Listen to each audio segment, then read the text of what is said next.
All right, just got a G63 in for a post-purchase inspection.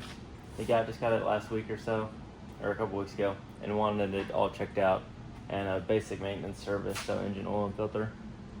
But on the way here, one thing I noticed was the alignment is a tiny bit off. It doesn't pull at all, so like the specs might be fine, but the wheel is a decent bit off center. But to be fair, the wheels on this body G-Wagon, like 2018s and down, have a lot of slop and like the steering components. You can see how much the wheel can move, probably at least 5 degrees without the tire actually moving at all. That's just how much slop is in like the steering system in this. So, but it is a bit off center. That, and what else was it that I know? Oh, the rear wiper is not very smooth. I don't know if you can see the grooves in this thing, but it's not. Probably not. You can tell when there's water flowing over it. And then the front wipers don't spray at all. I think the sprayers are clogged up or something. Here, check these out. Well, let me get my flashlight. I'll go ahead and start with the interior stuff since that's my least favorite.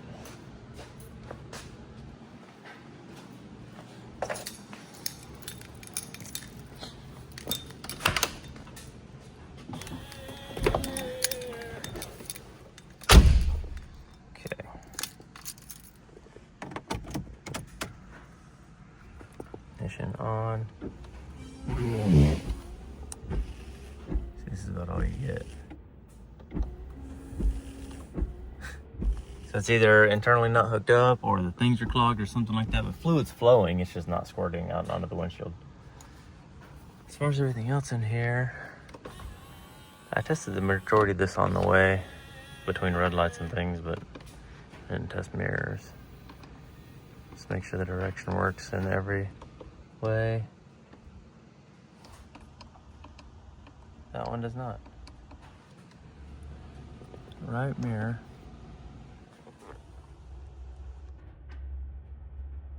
Oh yeah, it does. That's dead silent. That one makes noise. Anyways, that works. Let's see.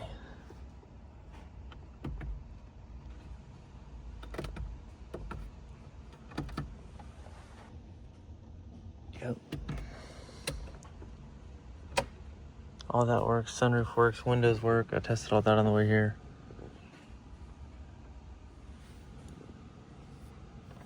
Make sure all the doors lock and unlock. Can't see that one. Unlocked. Locked. Good.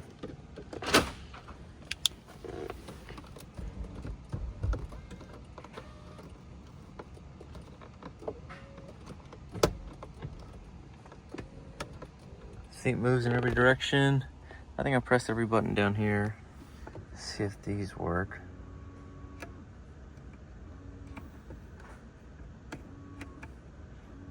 They do.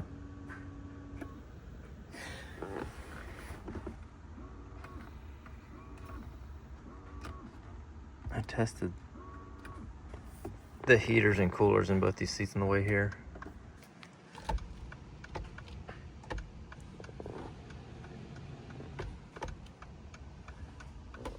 All looks good.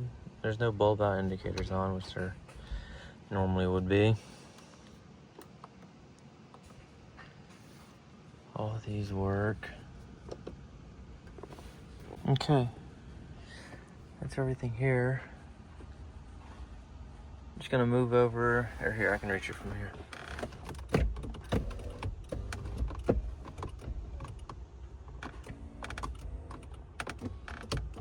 Okay, cool.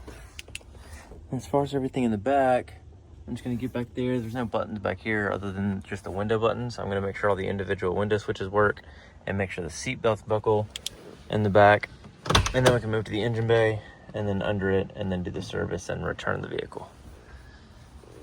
Hopefully there's nothing worth addressing. It's 80,000 miles, so it seems very well taken care of. Oh, heated rear seats. Is there a rear option? See those work.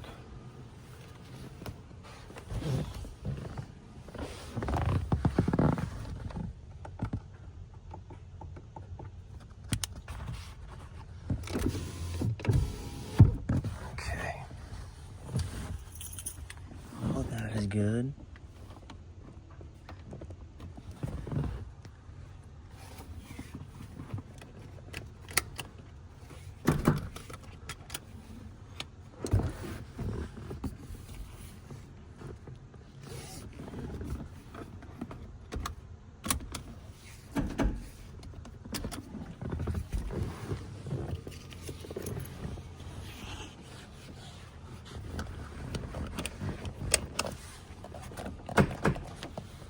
Okay. Everything here's checking out. This cover's missing on this bolt here. The little screw that holds the door panel together. It's supposed to have a little cover there. Like that. Hopefully you can get that separate.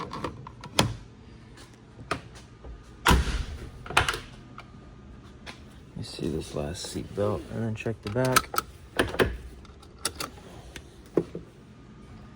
That'll be good. I'll go ahead and write down the tire pressures because I'm gonna check those. So we're gonna be 36 in the front, 33 in the rear. 36, 33.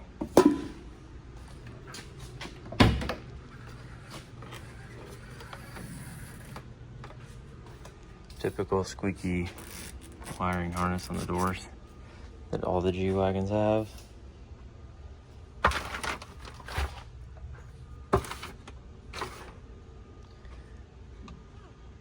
Yep, everything seems to be here in place. Both these lights work.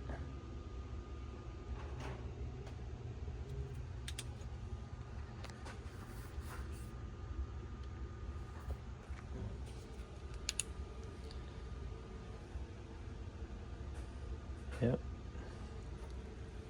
I don't see anything with the interior. That all looks good. Just that one tiny missing bolt cover, if you can even count that as something being wrong.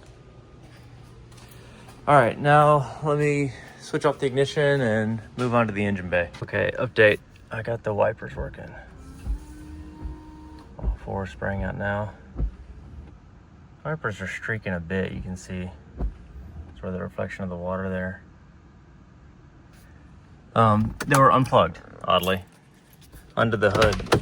The right one here was clogged up with something, but there's a screen in there that catches anything smaller. It's not small enough to clog these. So I don't know what that was. It was like almost like a rubbery, yellowy substance. Anyways, so pick that out, and then the one on the left, the hose was unplugged. So just snap that back in and cleaned out the right one, and they're both working now. All right, now starting off in the engine bay. First, I guess I'll remove all these covers so I can get a good look at it. Now.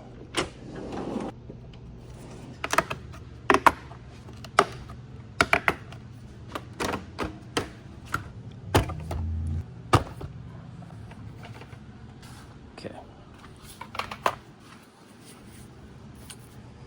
So I'll take this off whenever I'm draining the oil. It helps it all come out.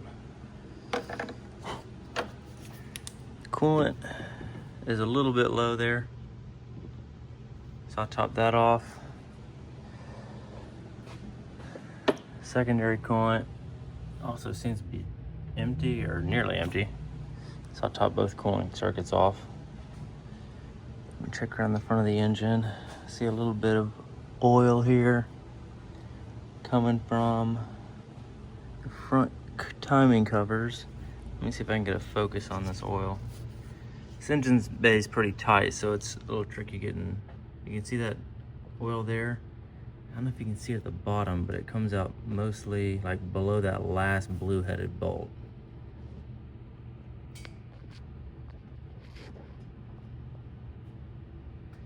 It's gonna be hard to get a focus on those, but it's these front timing covers. You have two timing covers on the front of each cylinder head, and they're prone to leak. The original sealant path was not the greatest. Let's get a focus on that. There you can see the grime Just dried up oil residue, but it's leaking out the bottom. So those would be worth changing. Let's see. Also, this water pump is really far out. These have a bad issue about this big pulley here, the unribbed one, the one below the blue headed bolt there, that you're not supposed to be able to see that much of the pulley. If I could see the back side of it, I could compare. Okay, right here. So you see how you can't see any of the pulley on the back side of the belt, and then that much pulley on the front of the belt? That whole pulley comes out, and that is the water pump pulley. So it'll slowly walk out this way and eventually come to the point where it'll completely fall out. So we would definitely need to replace the water pump. The belt tensioner isn't exactly on center. It's nothing to be concerned about, but if we're doing a water pump and the belt's coming off anyways, I'd put a new tensioner on it too. Yeah, that water pump pulley's definitely walked out a pretty good bit. Let's see.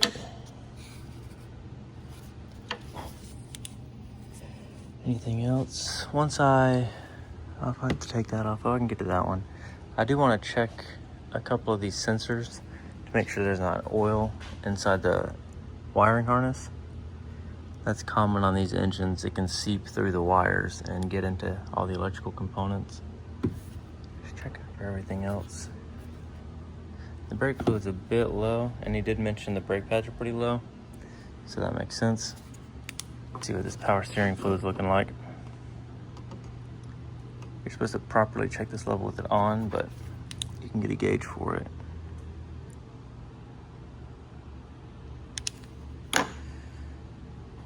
Definitely used. There's no change interval on power steering fluid, which I hate, so it's hard to go off of.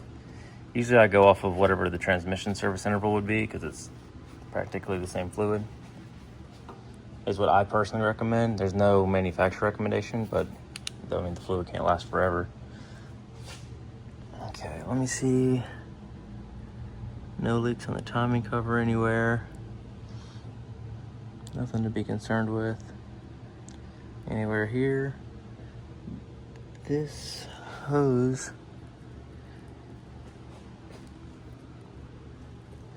has a little bit of something. I don't even know if I would call that coolant. It's definitely nothing to be worried about right there. Got some dried up, crusty something. And here too, you can see a little bit of coloration. I wouldn't worry about that though. With the thermostat housing has to come off to get the water pump off, and those always break. This is where the plastic bit goes into the metal bit. 100% of the time that breaks off. And the turbo cooler lines too, all have to come out to get the water pump out. It's a pretty inclusive job to get that water pump out. There's so much stuff that overlays in front of it. So let's see this side of the engine. Don't see anything here. Looks pretty dry along the sides. I'll be able to see better from underneath it. But all right, let me check these connectors and make sure there's no oil in the wiring. All right, so yeah, there's a good bit of oil in here. This is where they come from, are these 4 camshaft position sensors. There's one on the top of each camshaft, and they internally leak, and it just wicks oil through the copper wire. You can see how oily the connector housing is even. It's covered in oil. That's all engine oil. And this one too is pretty bad. I just unplugged the 2 that are easiest to get to. You can see it literally drips with oil, and that stuff spreads everywhere into all other electrical components. And I unplugged the ECU to see if it's made it there yet, and it has. There's several pins in here. You can see oil on them. You see like the wetness on a couple of those pins. That one, these 2, the 2 above it. So this whole wiring harness is saturated with oil. So basically you would need to, if you can catch it early enough, which is basically impossible now being that it's 2025, but they do have revised versions of these sensors. But obviously the fix now would be to replace the 4 bad sensors, the engine wiring harness, and clean out the oil from the ECU, and you can usually get away with that, and there's no other issues. Of course, if you unplug anything else along the way and you see oil in it, like if you were to unplug this camshaft solenoid and there's oil down inside here, like not in the connector portion, but like the component portion. You can usually clean out oil from those too and get away with that. But yeah, we need an engine harness with new camshaft position sensors. And that's it I see up here. I'll lift it up now and start draining the oil while it's still hot, and then inspect the rest of it from underneath.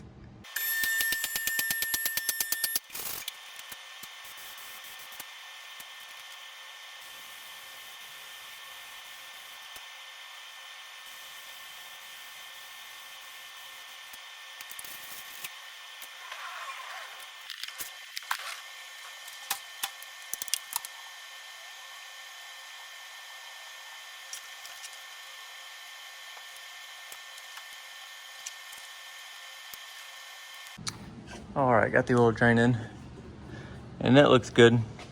Just normal, healthy brown oil. Definitely used, but it looks fine. So just gonna start under it to see if there's anything worth addressing, like all this oil. That's a pretty good bit of oil coming out there. This seems to be the steering gearbox, which is one of the larger jobs that you could do on this car.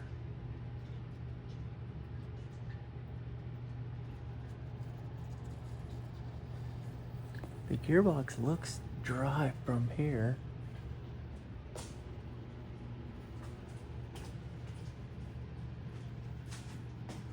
But they're known to leak, and it is in the same area.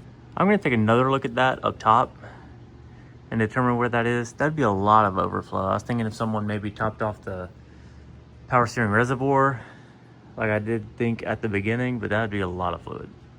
And this whole bar's wet, so it's been dripping on top of it. But I'll recheck the top of that and see if I can get a determination, because you can't misdiagnose that. It's a very expensive repair. So,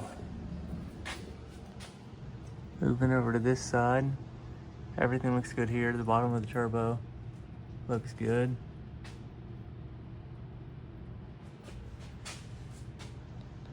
Suspension, there's not much to the suspension on these, so you just got this giant greased ball. That's the pivot point. And the tie rod boot, that's not cracking, it's just like anti-corrosion stuff. And let's see, shocks are good. Yeah, both sides. Yeah, that's good, that's fine. Everything on the front half looks pretty good. Just that steering gearbox to address, or whatever that is coming from. These front brakes too, let me check over them. Let me see if I can get a focus on the pads. The pad's about thick, or about thinner than the actual backing plate. That's 3 or 4 millimeters, and the sensor goes off at 2 to 3. Because you have a brake wear sensor that'll have a warning in the instrument cluster that will come on. Let me see this inside pad. The inside pads are hard to see, but if it's borderline, I'll grab a small mirror and look at the inside pads and get a better visual on those. These outsides are pretty thin. Also with the mirror, you can see the pads like straight on, like this way, and you can see the little hole that's drilled inside the pads where the sensor will go. And that's how you really determine. If it's wearing into the sensor hole, then it's time to replace. Okay, towards the back of the engine, looks like we've got a rear main oil seal leak. Yeah, that's definitely what that is. I can see that rubber plug there is saturated with oil. And then it's dripping off the back here to the engine. And it's only between the engine and transmission, so that's pretty clear. So with this one, okay, good, yeah, you can take the transmission out without taking the transfer case out. So, on the transmission, I don't see anything. That looks good. Let me see this transmission mount. Oh yeah, that's good. That had to have been replaced because that's like brand new, it feels like. I wonder if they did the motor mount along with it. Hope so, but I didn't feel it in the car. Usually you can feel motor mounts if they're going out. Front drive shaft feels good.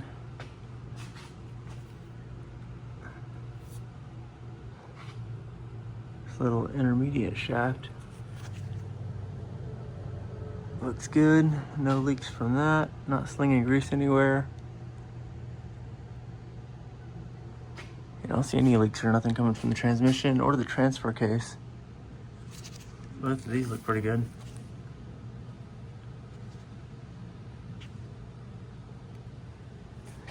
And the rear drive shaft. No play in it either, which is good.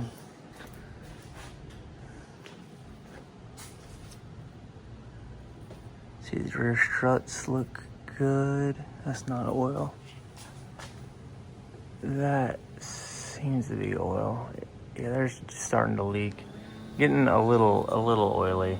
But usually with shocks, if you can see visibly like oil coming out, usually the gas charge has been long leaked out. Where did that come from too? That might just be road grime. I don't know where that'll come from. These rear brake pads look good.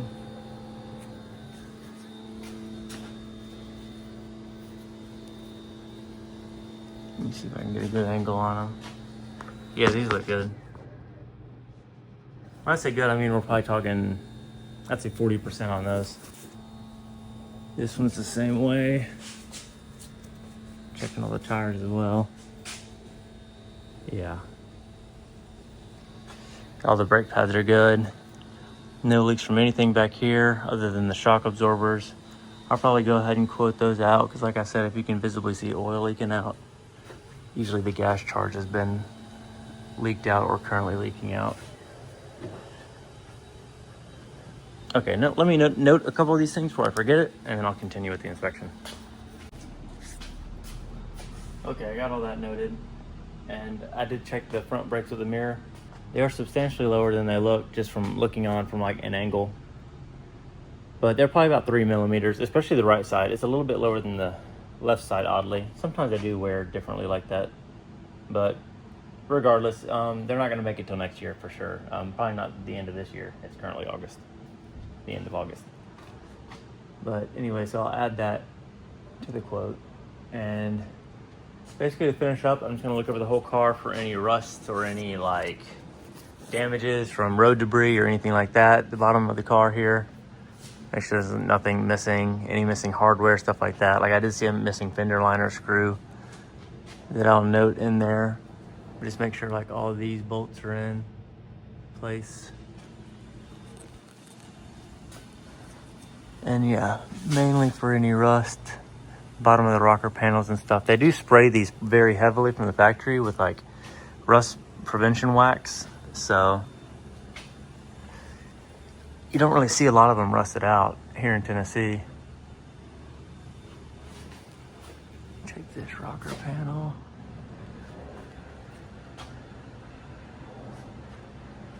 Yeah, all that looks good. Come back to the front of here, this one. Okay, so we've got one bolt missing there. So we got one missing there, one missing here.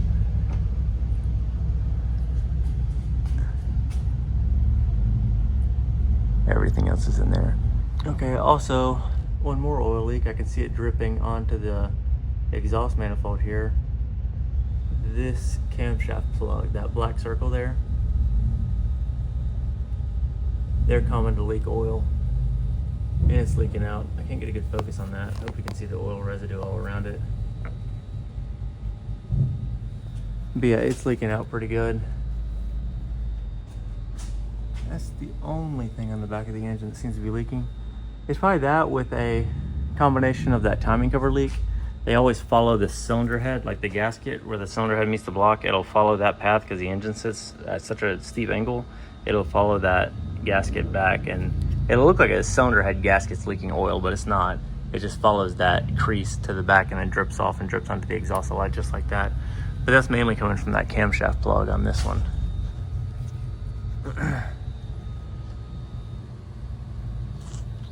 Okay, so just looking over the rest of the frame.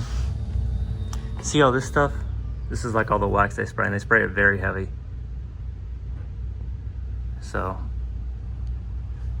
you don't see a lot of rust. Just want to make sure I'm not missing anything. I'm trying to get all sides of the frame rail here.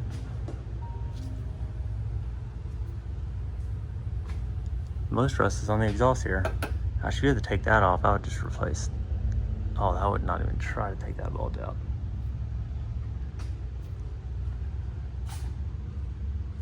But as far as any structural issues or any rust, there's absolutely nothing at all. All this looks good. All the brake lines look good. These control arms, front and back.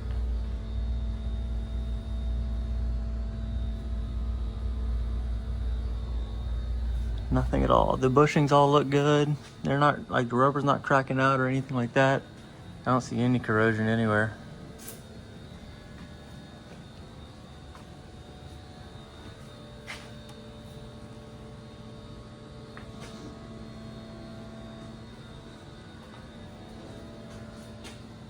Yeah.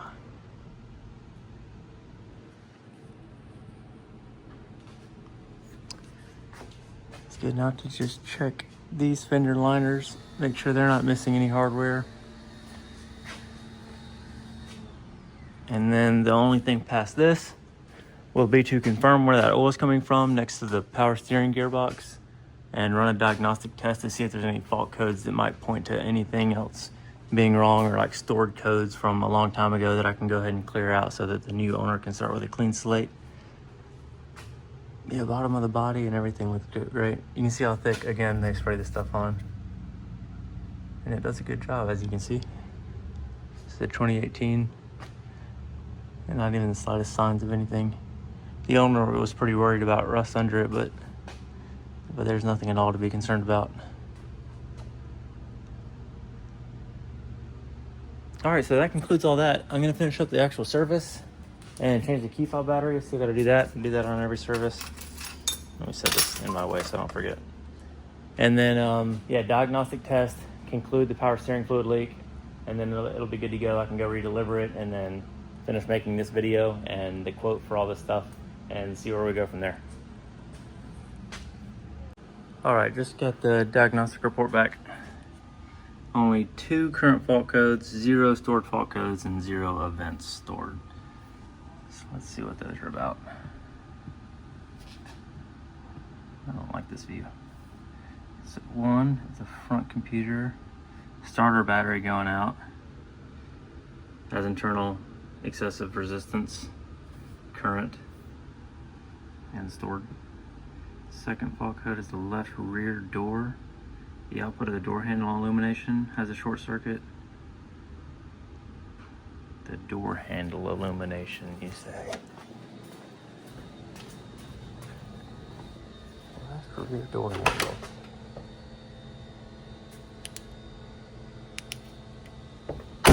Am I missing something? I don't think these have door handle illumination at all. So I wonder what it's calling door handle illumination. No light in here. Oh, there's a, where's that coming from? Okay, inside door handle illumination. Wow, that has a fault code for that.